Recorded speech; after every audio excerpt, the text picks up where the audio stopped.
शुरू हो चुकी है। तो सभी साथियों को राम राम, जय श्री राम, सत श्री अकाल, वालेकुम सलाम। जैसा कि पूर्व में सूचना दी गई थी कि आज पूर्व निर्धारित विषय पर चर्चा करेंगे। किसानों से जुड़ी हुई मांग एवं किसानों से जुड़ी हुई बातचीत पर आज बात करने के लिए हम सभी लाइव के माध्यम से जुड़े हैं। दोस्तों, मेरा मन काफ़ी समय से इस विषय के लिए विचलित हो रहा था। जैसे जैसे मैं इस विषय के बारे में ज़्यादा जानता गया वैसे वैसे मेरे मन की व्यथा इस मामले में बढ़ती गई और मन के अंदर चल रही बातों को अगर अपने साथियों तक पहुंचा दी जाए, मेरा मानना ये है तो कम से कम मन की व्यथा कम होती है एवं अगर कोई चुनौती या कोई समस्या हमारे सामने है, उस समस्या का समाधान हम कर सकते हैं।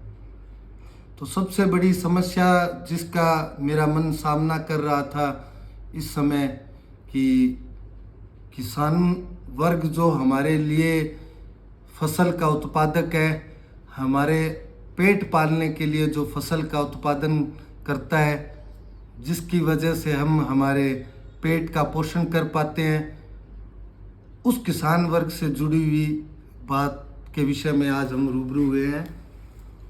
तो अभी मैं शुरू करता हूँ विषय को।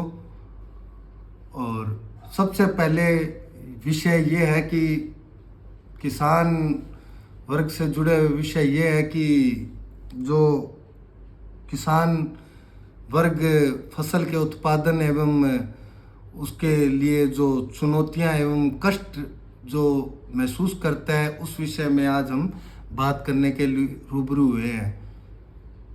जैसा कि सरकार बोल रही है और आज के समय में 21वीं सदी में जिस समय हम साथियों हैं, उस समय जो तंत्र एवं जो तकनीक हमारे पास मौजूद है, उन सब चीज़ों के होने के बावजूद अधिकारियों एवं कोऑर्डिनेटर की लापरवाही की वजह से किसान वर्ग प्रतिवर्ष लाखों टन कम उत्पादन कर पा रहा है। और किसान वर्ग जब कब उत्पादन कर रहा है, उसकी वजह से जो मजदूर वर्ग है, जो एक मजदूर है जो मजदूरी कर कर अपने परिवार का लालन पोषण करता है, वह व्यक्ति भी इस समस्या के कारण स्थानीय क्षेत्र में रोजगार नहीं ढूंढ पा रहा है। उसको रोजगार के लिए बाहर जाना पड़ता है एवं जहां उसको रोजगार मिल रहा है वहां उसको रोजगार कम एवं नामात्र की आय उस चीज़ की वजह से हो रही है। इस विषय पर अगर हम टॉपिक वाइज बात करें साथियों, तो सबसे पहले किसान के लिए जो समस्या आती है वह मुख्य समस्या है कृषि कनेक्शन बिल। जो किसान उत्पादन करने के लिए कृषि बिजली कनेक्शन लेता है, उसके लिए जो उसको मूलभूत समस्याओं का सामना करना पड़ता है साथियों, उस विषय पर अब हम बात करेंगे। अगर बात की जाए तो कृषि बिल 3 तरह के होते हैं। सबसे पहले है सामान्य कृषि बिल। सामान्य कृषि बिल की अगर बात की जाए तो कृषि कनेक्शन की बात की जाए तो वह कनेक्शन किसान को 5 वर्ष की सीमा तक मिल जाना चाहिए, परंतु उसमें 10 वर्ष का समय लग रहा है। दूसरा कनेक्शन है विशेष कृषि कनेक्शन। वह कनेक्शन किसान को 3 महीने या 120 दिन के अंदर मिल जाना चाहिए, परंतु 4 साल होने के बाद भी वह कनेक्शन किसान वर्ग को नहीं मिल रहा है। तीसरा कनेक्शन इसके अंदर जुड़ा है अति विशेष बिजली कनेक्शन। वैसे तो सरकार ये दावा करती है कि यह कनेक्शन सरकार तुरंत प्रभाव से किसान को मुहैया करा रही है, परंतु 6 माह होने के बाद भी किसान वर्ग को यह कनेक्शन नहीं मिल रहा है। और अगर किसान बिजली बोर्ड या सक्षम अधिकारियों के पास जब इस कनेक्शन के लिए जाता है तो उसको यह सुनने को मिलता है कि तुम्हारी फाइल अभी लाइन में है, फाइलें बहुत ज़्यादा है, जब तुम्हारा नंबर आएगा तब तुम्हें कनेक्शन मिल जाएगा। और साथियों, उसके साथ जिस तरह का व्यवहार वो अधिकारी गण करते हैं, उसकी वजह से उसको प्रभावशाली व्यक्तियों के चक्कर लगाने पड़ते हैं, प्रभावशाली व्यक्तियों के पास जाना पड़ता है, वहाँ के स्थानीय नेताओं के पास जाना पड़ता है। और जब वो उन स्थानीय नेताओं के पास जाता है तो सबसे पहले पूछे जाने वाला सवाल ही यह होता है कि आपने किसे वोट दिया था, आपने चुनाव में किसे सपोर्ट की थी। और उसके बाद में उसको चक्कर ही लगवाए जाते हैं इसके लिए। अब अगर किसान वर्ग को कनेक्शन मिल जाए तो बिजली की बात की जाए तो एक तो लाइट सामने पड़ रही है, आंखें पर बहुत तेज पड़ रही है लाइट।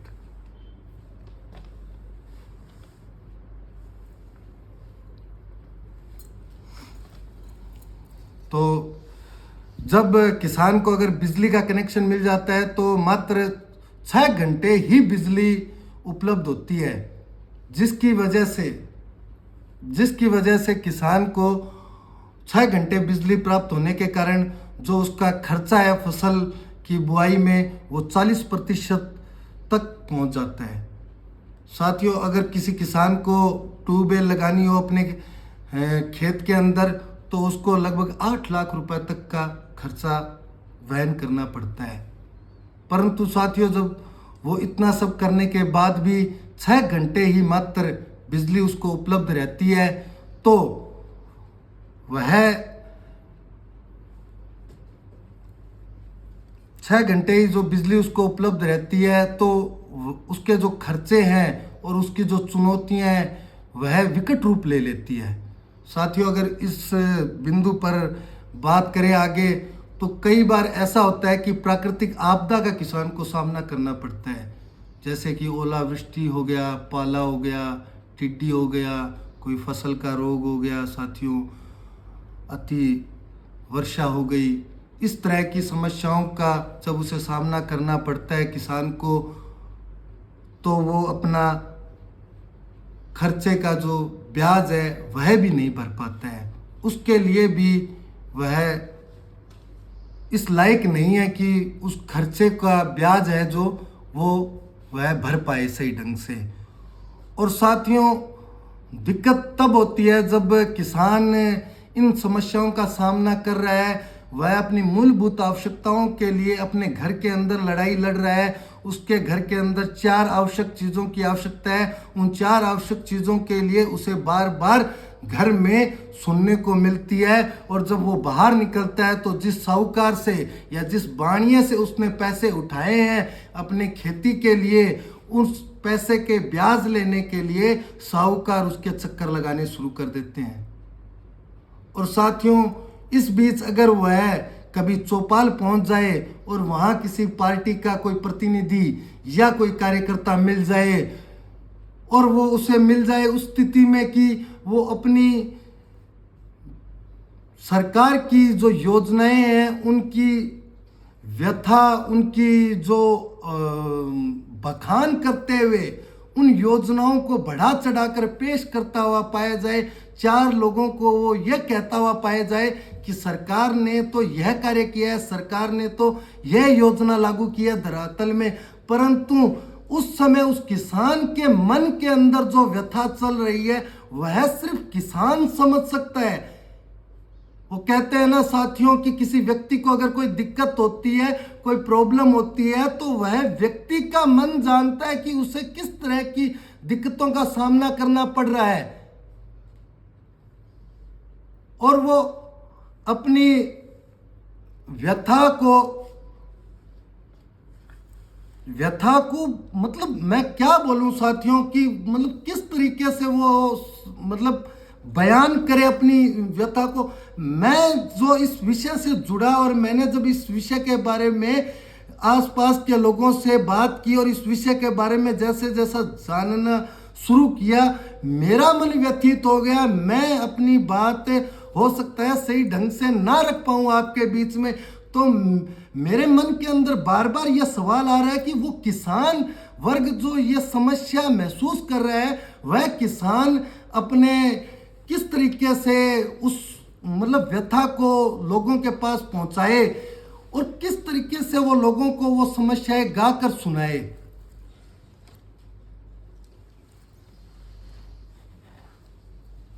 साथियों, मेरा मन इस विषय के अंदर बार बार विचलित हो रहा है मन, और विचलित होने के कारण जब मैं इस विषय के बारे में सोच रहा हूँ साथियों, तो मुझे ये बात हजम नहीं हो रही कि मेरे किसान भाइयों की ये स्थिति है। लाइट बहुत ही ज़्यादा मारी जा रही है थारे द्वारा।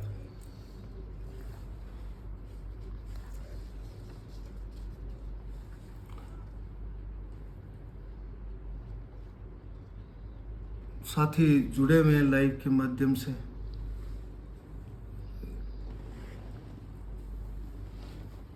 अठा राखो थे इन थोड़ो सो ने क्या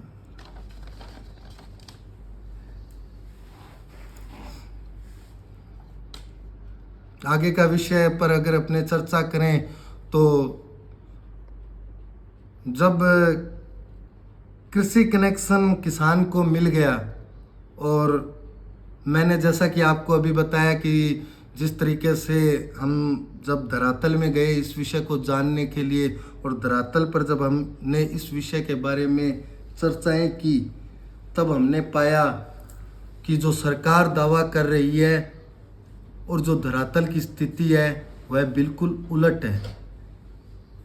सरकार जिस तरीके से अपने योजनाओं का बखान कर रही है, जिस तरीके से सरकार यह दावा कर रही है कि उसने इस तरह की योजना इस तरीके से लागू कर दी है, इस तरह की योजना इस तरीके से किसान को फ़ायदा दे रही है, परंतु जब हम धरातल में पहुंचे और हमने धरातल पे लोगों से बात की, तो पाया कि सन 2019 से किए गए आवेदन, जो कि किसान ने कृषि कनेक्शन के लिए जो किसान वर्ग आवेदन करता है उसको सामान्य भाषा में साथियों डिमांड कहते हैं। जब किसान वर्ग ने डिमांड कर दी है 2019 में, परंतु 2019 में डिमांड करने के बावजूद भी किसान वर्ग को अभी तक उसका सामान नहीं मिला है।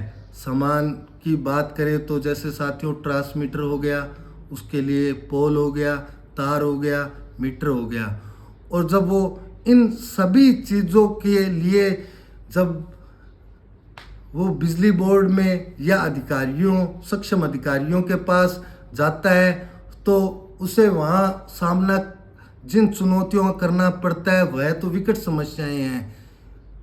सीधी भाषा में साथियों कहे तो उसे अपनी उन जायज़ मांगों के लिए, उन बातों के लिए जिसे उसे इस देश के संविधान ने मुहैया कराई है, इस देश के संविधान ने उसे उन चीज़ों के अधिकार दिए हैं, और उन सभी चीज़ों की आवश्यकताओं के लिए उसने डिमांड फॉर्म भर दिया है।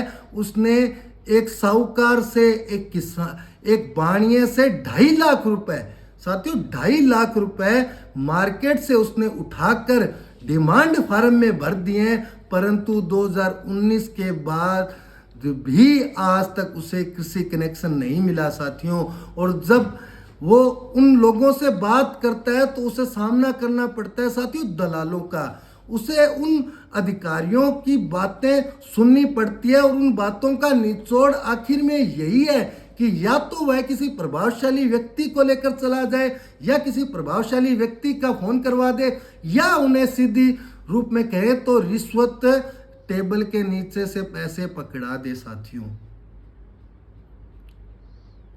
इन समस्याओं का सामना करना पड़ता है एक किसान वर्ग को, और साहूकार उसके घर के आगे चक्कर लगाना शुरू कर देता है ब्याज के पैसों के लिए, परंतु वो ब्याज के पैसे चुकाने में भी सक्षम नहीं है। अब इस विषय पर अगर अपने आगे बात करें तो जब किसान फसल बोता है बहुत सी चुनौतियां उसके सामने होती है। सबसे बड़ी चुनौती होती है उसके सामने यूरिया, डीएपी और स्प्रे की समस्याएं का सामना करना पड़ता है ताकि वह फसल का लालन पोषण सही ढंग से कर ले। साथियों, किसान अपनी फसल को अपने बच्चे की तरह पालता है, उसका लालन पोषण करता है, और सरकार ने जब उसको जो फैसिलिटी इसमें मुहैया कराई है, उस फैसिलिटी में अगर बात करें तो एक सर्दी के मौसम में उसके सर्दी की ऋतु जब आती है तो रात के समय में काफ़ी बार किसान की पानी की बारी होती है, और पानी की बारी के लिए किसान को सर्दी की ऋतु में उस ठिठुरती हुई सर्दी के अंदर किसान को अपने खेत के अंदर पानी लगाना पड़ता है साथियों।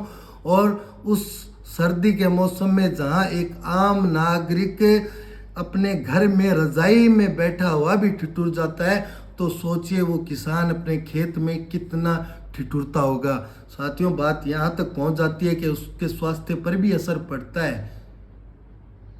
उसके परिवार के सदस्यों को रात भर जग कर अपने खेत में पानी की बारी को पूरा करना पड़ता है। जितनी आवश्यकता है पानी की उतना पानी खेत में लगाना पड़ता है। अगर नहीं लगाएगा तो उसकी फसल पर असर पड़ेगा।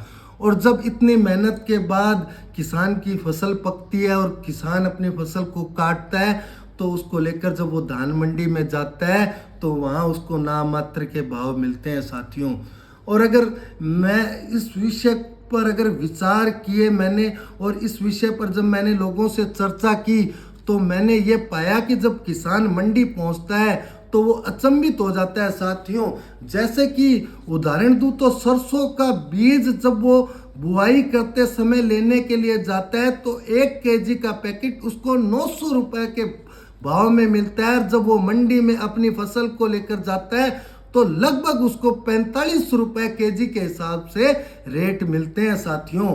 और अगर इसके अलावा भी अगर अपने बात करें फसल पे, तो उसका जो अलग से जो खर्चा है, उसको जो फसल बोने के बाद में जो उसको खर्चे वहन करने पड़ते हैं, वह भी कई गुना नित्य प्रतिदिन प्रतिवर्ष बढ़ते जा रहे हैं, और जिनकी मार उसको झेलनी पड़ती है।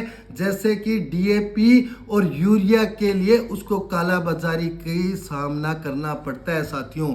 और अगर बात यहाँ तक पहुँच जाती है कि कई बार किसान को यूरिया और डीएपी के लिए वंचित तक रहना पड़ता है, और अगर उसको वंचित नहीं रहना है तो उसके सामने एक ही ऑप्शन होता है साथियों, वह ऑप्शन होता है आंदोलन करने का। और जब साथियों वो आंदोलन की राह पकड़ता है तो उसे एक और समस्या का सामना करना पड़ता है, वह होते हैं किसानों के लिए बने हुए किसान नेताओं का साथियों। जिस तरह का इस मामले में रुझान रहता है वह तो रोचक है।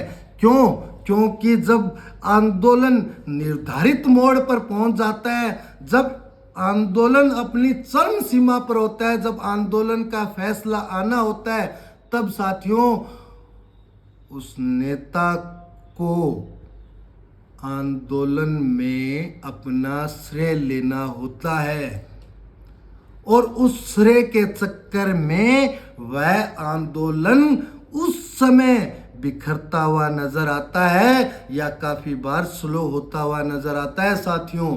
और ये जो भी प्रक्रिया होती है वह सिर्फ और सिर्फ इसलिए होती है कि हमारे प्रिय किसान नेताओं को ज्यादा से ज्यादा दिनों में चर्चा में रहना है,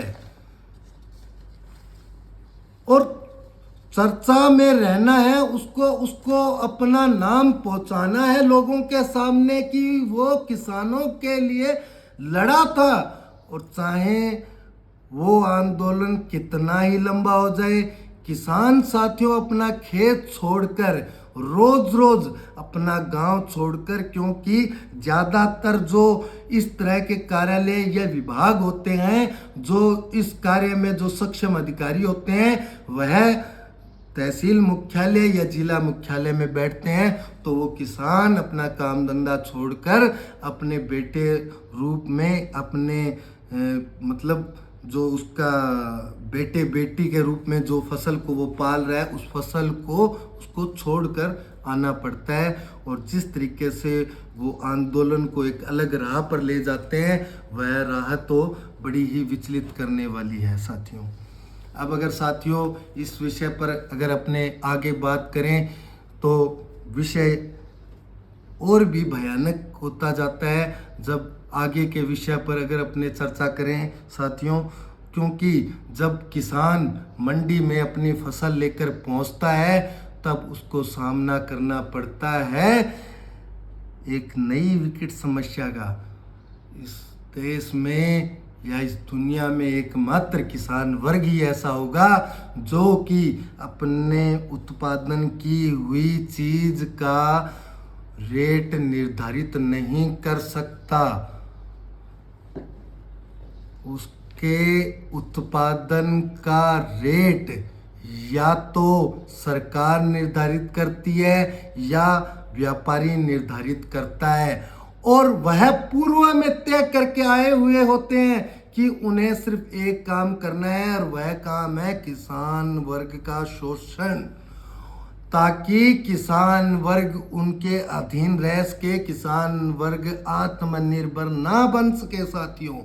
अगर किसान आत्मनिर्भर बन गया साथियों तो उनकी जो मनमाफिक जो बातें हैं वह किसान वर्ग कैसे मंजूर करेगा, क्योंकि किसान मजबूर है अपनी फसल को जो भी रेट मिल जाए उस रेट में बेचने के लिए साथियों। ये तो किसान वर्ग के साथ वही बात हो गई कि था तो मैं सूर्य पुत्र फिर भी मैं था अछूता। उसी प्रकार था तो मैं पेट का पालन पोषण करने वाला, भगवान को दर्जा दिया जाने वाला भारतीय संस्कारों के हिसाब से, परंतु रह गया तो मैं सिर्फ गरीब और पिछड़े हुए वर्ग के अंदर।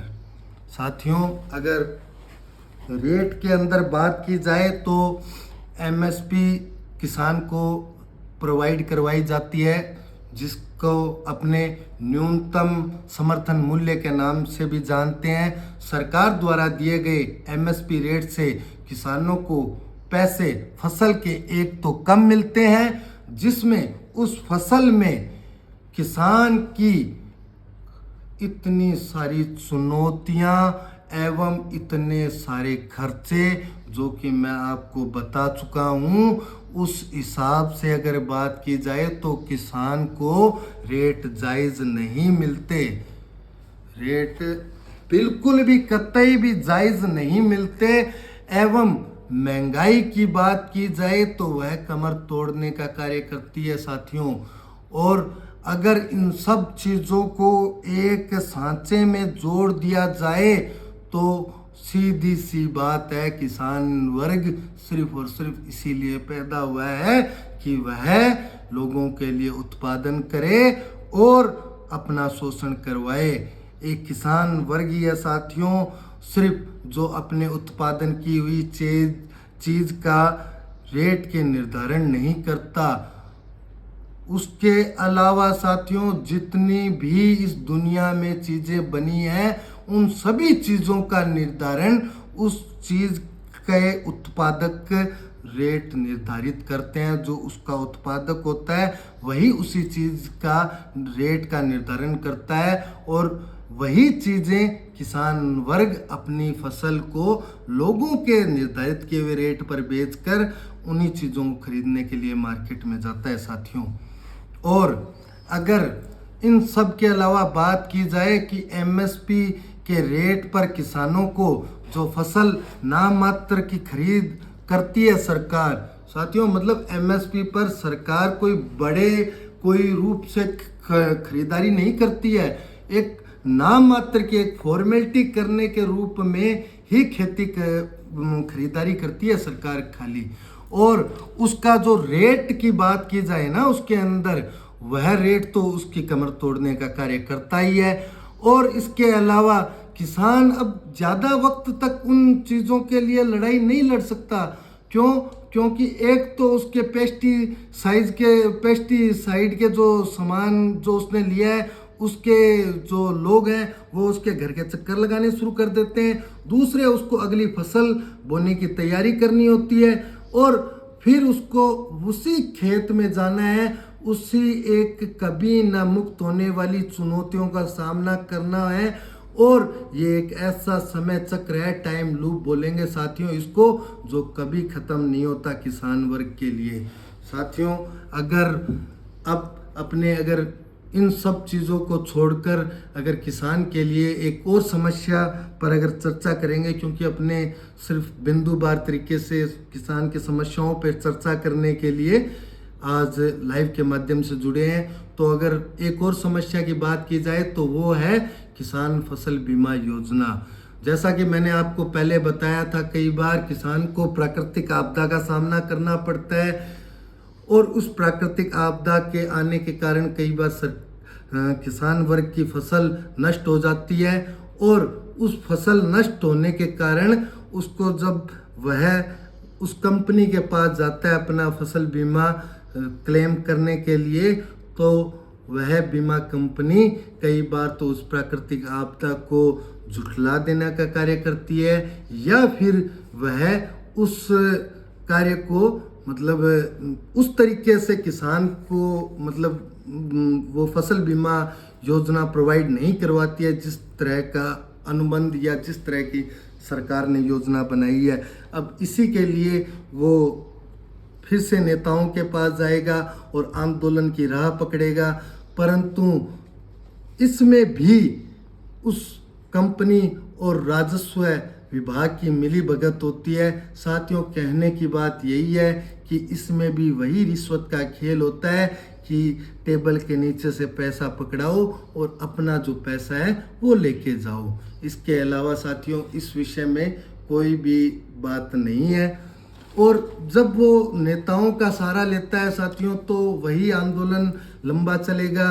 और साथियों, किसान आंदोलन को कैसा लंबा लेके जाए, उसने जो बाजार से, साहूकार से, बाणिये से जो कर्जा उठाया है, वो कर्जा को मांगने वाले लोग उसके घरों के चक्कर लगाने शुरू कर देते हैं, क्योंकि उनको भी पता है कि किसान की फसल नष्ट हो गई है और यह समय है किसान को दबाने का।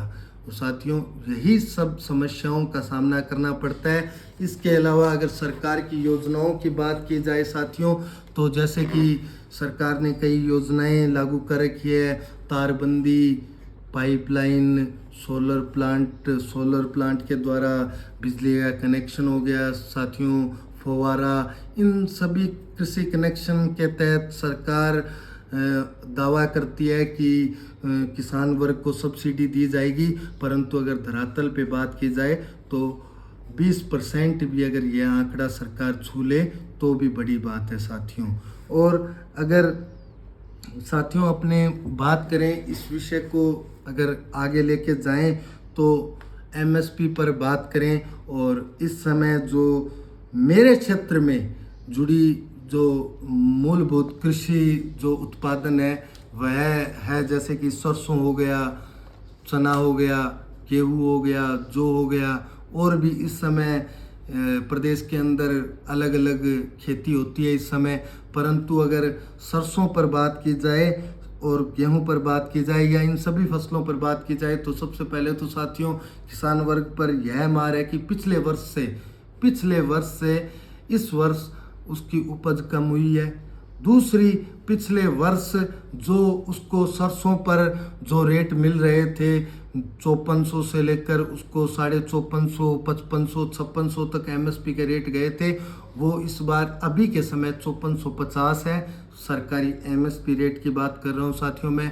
और गेहूँ जो 2300-2400 रुपये जो गया था वह इस वर्ष अभी के टाइम में 2100-2500 रुपये है साथियों। और इसी तरीके से रेट कम है। और इस बार जो सरकार की खरीद की बात की जाए तो यह प्रक्रिया बड़ी ही चुनौतीपूर्वक और जटिल प्रक्रिया है, क्योंकि इस बार इसे ऑनलाइन प्रक्रिया के तहत जोड़ दिया गया है। इसके अंदर किसान वर्ग के पास एक मैसेज आता है, उस मैसेज के अंदर उसको एक डेट बताई जाती है कि इतनी डेट से इतनी डेट तक आप अपनी फसल लेकर मंडी में आ जाएं। और जो फसल की खरीदारी की प्रक्रिया है वह ऑनलाइन है, तो वह जन आधार से जुड़ी हुई है साथियों।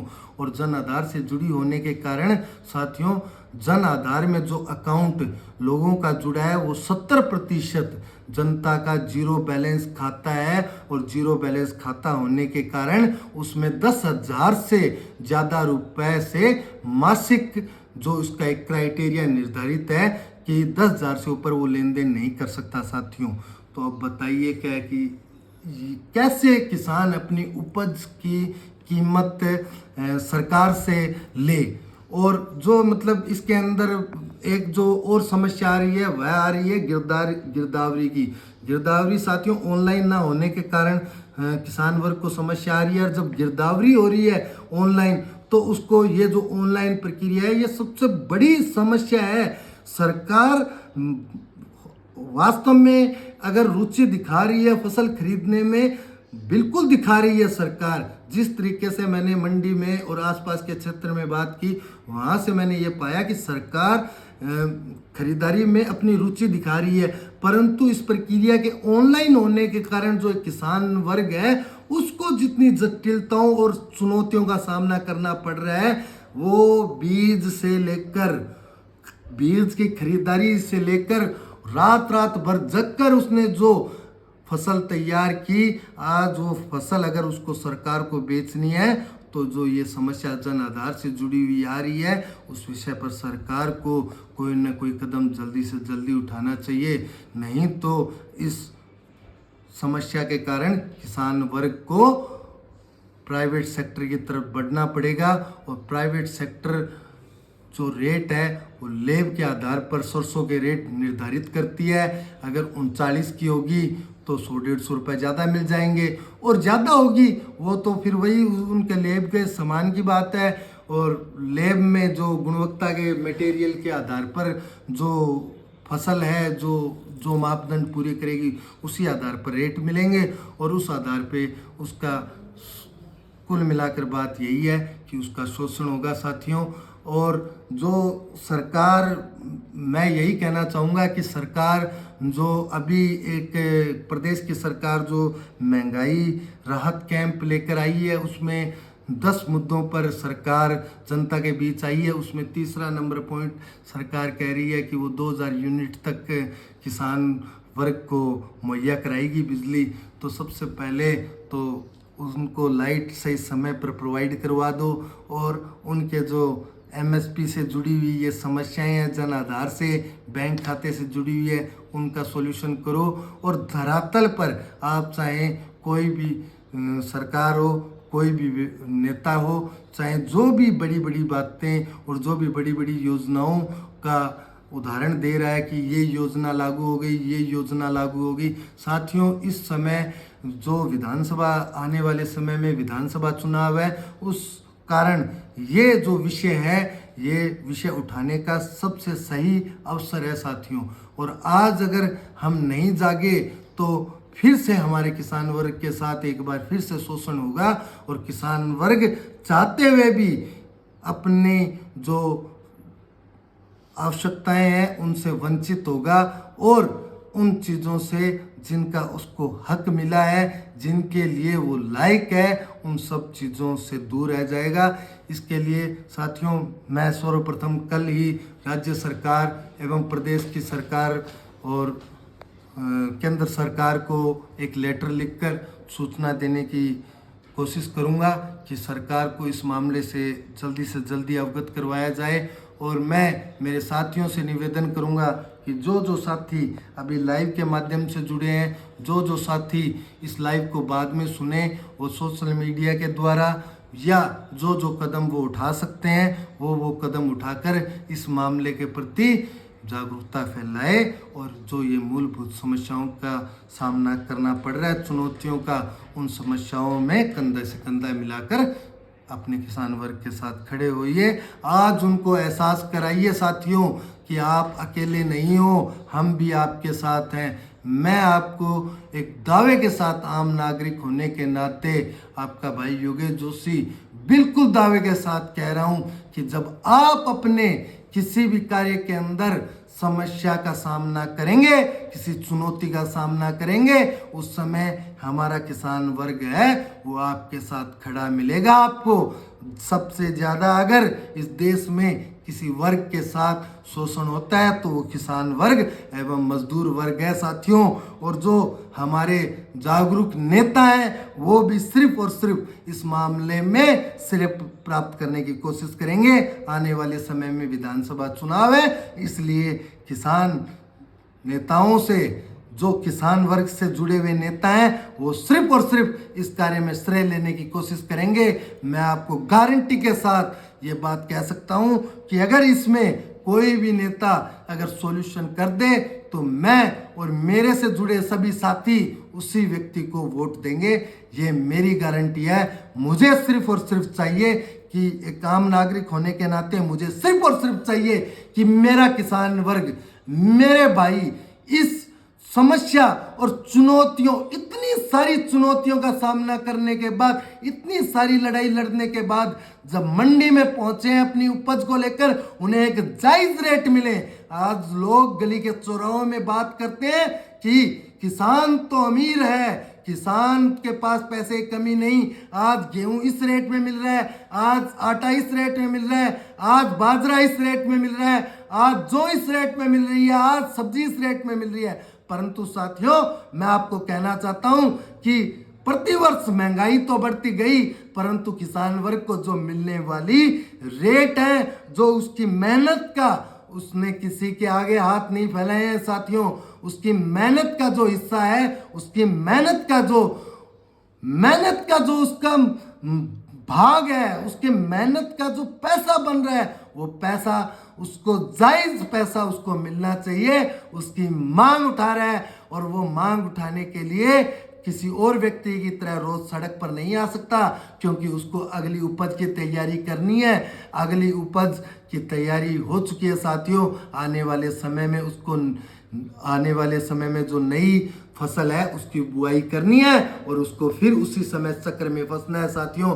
तो मेरा आप सभी से हाथ जोड़कर निवेदन है साथियों कि इस मामले में जागरूक बनिए। और साथियों, जिस तरीके से किसान आंदोलन के समय में कोई भी व्यक्ति कुछ भी कहे, चाहे उस आंदोलन किसी भी विषय पर हुआ हो, उस आंदोलन में कुछ प्रावधान थे जिनमें वास्तव में कमियां थी, और उस आंदोलन के अंदर जो बातें उठाई गई, उन बातों में कुछ बातों पर धरातल में वास्तव में सच्चाई थी साथियों।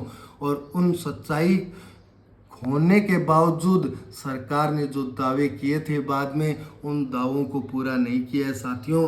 आप आंदोलन को किसी रूप में जोड़ के देख सकते हैं साथियों, वो व्यक्तिगत राय है, परंतु जो किसान वर्ग है वो तो अपना भाई ही है, अपना ही रिश्तेदार है, अपना ही दोस्त है, अपने ही क्षेत्र से जुड़ा हुआ है, अपने साथ पढ़ा हुआ है, अपने साथ काम किया हुआ है, अपने साथ कंधे से कंधे मिलाकर उसने कई लड़ाइयाँ भी लड़ी होगी साथियों।